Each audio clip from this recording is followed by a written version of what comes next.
Today something happened on Hump Day. Why don't you tell us what? Yes. So today, Bernie Sanders unveiled the National Right to Housing Plan in a very FDR-like fashion. And I'm just going to go over the key points, but you can go in the Forbes article. You can also go to berniesanders.com where he specifically talks about it. But his plan calls for a few things, and it literally is the most specific plan that I've ever seen as of late. Like, it's very FDR. Like, Elizabeth Warren has a plan, of course, and so does Kamala Harris, but none of these come close to what Bernie's doing. So the first thing it calls for is a National Housing Trust Fund, which basically is a small program where he has introduced before in 2009 during the crisis there. And now it's kind of expanding it, providing a shortage of because of the shortage of affordable housing. So there's going to be 7.4 million units of permanent affordable housing built and required and acquired to expand to deal with the crisis that we have. And I know here in California, we are absolutely dealing with that. So there's also going to be 2 million additional new units of mixed income housing, which would be permanently off the private market. So that way they can always be affordable instead of like going up with the market, which is extremely important. Another thing that's going to happen is this is going to improve the economic security for people, and it's going to secure the local housing, wages under the Davis-Bacon Act. Another thing that he's doing is he's providing a $50 billion fund. This is big. To support the expansion of community land trusts, a model of democratic control of land ownership that creates limited equity home ownership opportunities, therefore giving people the ability to own homes. Now, he's also, and this is very important too, he's also going to provide permanent supportive housing. I'm wearing my She Does t-shirt today because I'm part of the She Does organization with Mel Karatni, who's a friend of ours, and it's hard to see, but She Does stands for She Does Deserve Shelter. She does deserve protection. Big up to Mel. And basically what we do is we go to city council meetings, we do protests, we advocate for not just housing for the homeless and shelters, but also housing in the sense of bridge housing, where it's providing mental health services, like health services in general, transitioning people back into being members of society. Because you can't just put people... Thrust them back into society. Because you can't just give them a bed and expect them to be okay. There's a lot of things that go out when you're living in the streets. And I mean, anytime I go to Studio City, fam, or anytime in LA... Pasadena is kind of doesn't have that as bad yet, but you see what's happening, tents everywhere. It's out of control. So this is very important. Can I say something too about the She Does movement too as well? And it was kind of crazy when I heard the statistic that Mel told me that almost over 80% of the women that are homeless on the streets are have some form of domestic abuse or violence. And it's really just awful because when you say she does have the right to proper medication, she does have the right to proper housing, it means a lot because you're talking some of the most vulnerable people in society on the streets with no protection.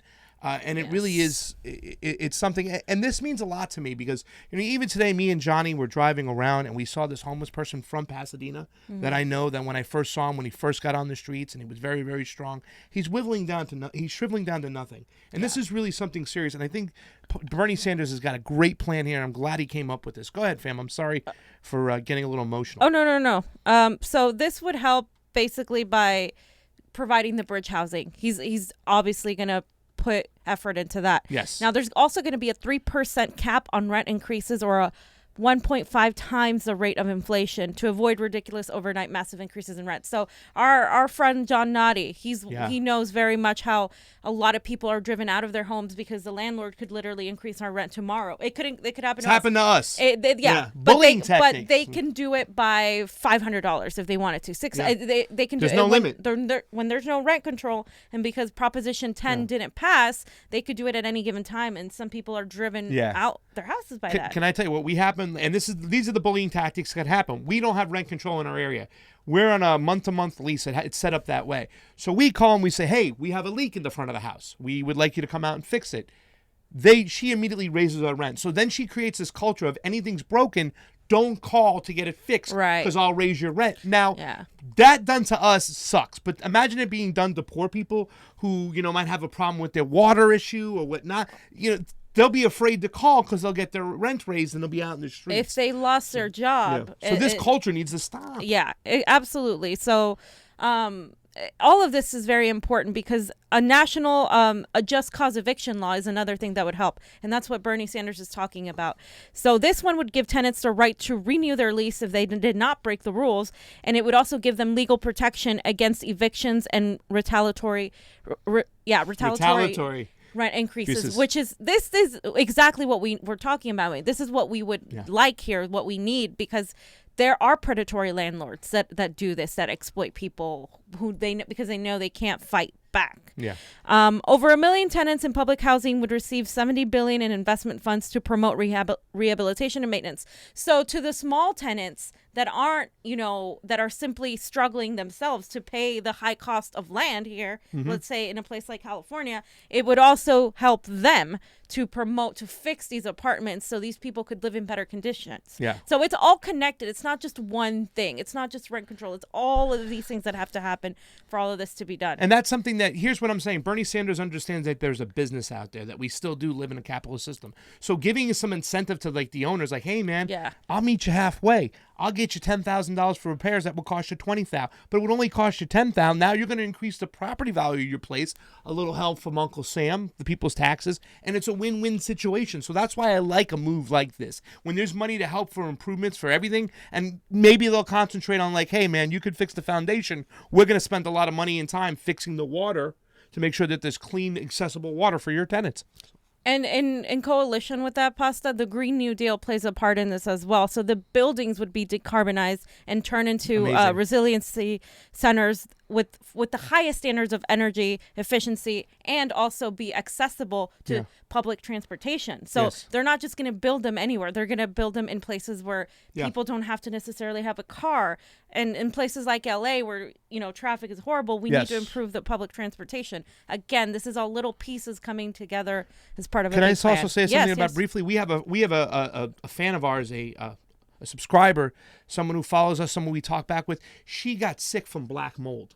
There's situations in these buildings where they have black mold, where things are so ignored, you know what I'm saying? They're not checked upon, whatnot. When you talk about the decarbonization of these buildings and making sure that they're healthy living situations, it's important because it's being shunned, it's being pushed aside. So it's something that we have to pay attention to. Once again, Bernie Sanders, when it comes to this stuff, the Burn Man is the man. Sorry. Yeah, these are all reminiscent of FDR policies, but he's also going to do a couple things to prevent some of the fallouts that happened with FDR. So the Faircloth Amendment would also be repealed, which means this is going to allow public housing authorities to expand their housing stocks beyond levels from the 1990s, and public agencies would be able to receive housing trust funds to expand their housing stocks, ending the decade-long program of decline and disinvestment from publicly owned housing. So that is going to help also economically. He's looking at this also at the whole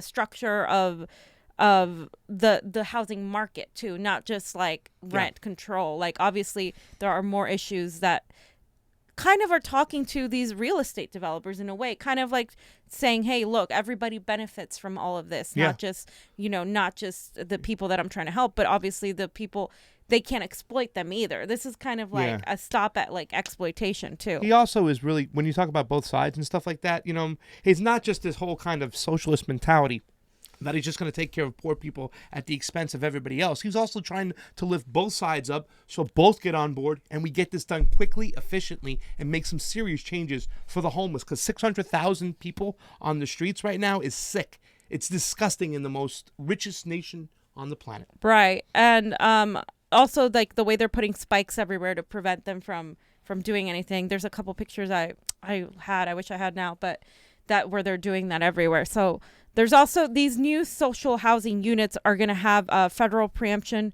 of local exclusionary restrictions on land use. So this is exactly what I'm talking about here. This is going to avoid the Green New Deal's failure of segregated housing, because when FDR did this, a lot of African Americans, it created more of a segregated community, this is why we had like the ghettos. This is why we had like those places that were predominantly African American, Black communities versus the white communities. So this effort is going to stop that.